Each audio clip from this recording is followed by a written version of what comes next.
So, your name is Louis Baker, huh? Yes, sir. May I ask why you need all of my information, though? Well, Louis, I saw you and your comrades over there attacking that building with gang symbols.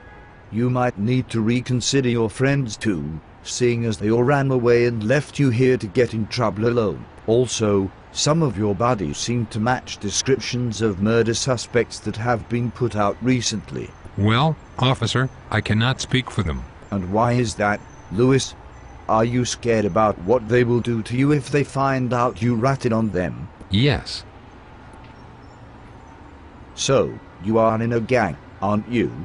And they are also members? Yes, officer. I don't like what I have become. I constantly live in fear. What made you join the gang? Well, growing up in a generally lower-class neighborhood, most of my peers were getting involved in gangs, and I did not want to lose touch with them, so I just decided to hang out with them and steadily got involved in their behaviors. Believe it or not, Louis, that is a very common occurrence. I was reading an article in the Annual Review of Anthropology by James Diego Vigil titled Urban Violence and Street Gangs. What this article states is that gangs are primarily made up of groups of male adolescents and youths who have grown up together as children, usually in low-income neighborhoods of a city. What is the general age of the members of your gang? Most of them are around my age, about 17 or so. Some are even as young as 13. This is also a typical happening. Vigil also writes that the most aggressive gang behavior is committed by male youths between 14 and 18 years of age. Males of this age group increasingly rely on peers and slightly older male role models as guides. I am in no way blaming you for your gang behaviors. You grew up in this type of situation. The subculture of violence constructs posits that it is the normative behavioral systems of groups that support, encourage, and condone violence.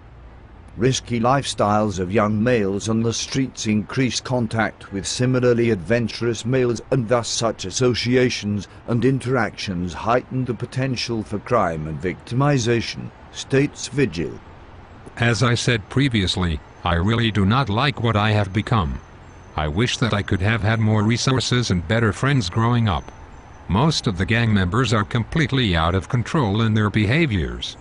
Believe me, officer, I do not partake in most of the crazy behavior that they exhibit. I have never killed or robbed anybody. I see.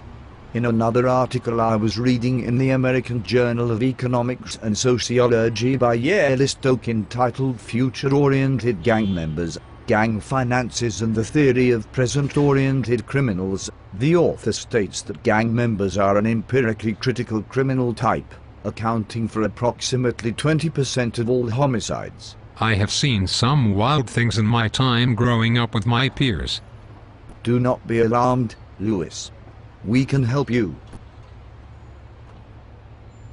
In an article by Chantal Di Placido in the Journal of Law and Human Behavior titled Treatment of Gang Members Can Reduce Recidivism and Institutional Misconduct, the author writes that well-designed and implemented correctional programs can reduce the risk of recidivism. Also, Placido states that treatment is most effective when it is applied to those who are more low risk than their peers. And, I can tell you want to change. Psychotherapeutic gang intervention programs that encourage participants to accept responsibility for their offending behaviors are the most effective. Things are looking up for you, Louis. Tomorrow is a brighter day for you. Thank you so much, officer. I promise that I am willing to make changes to improve my behavior.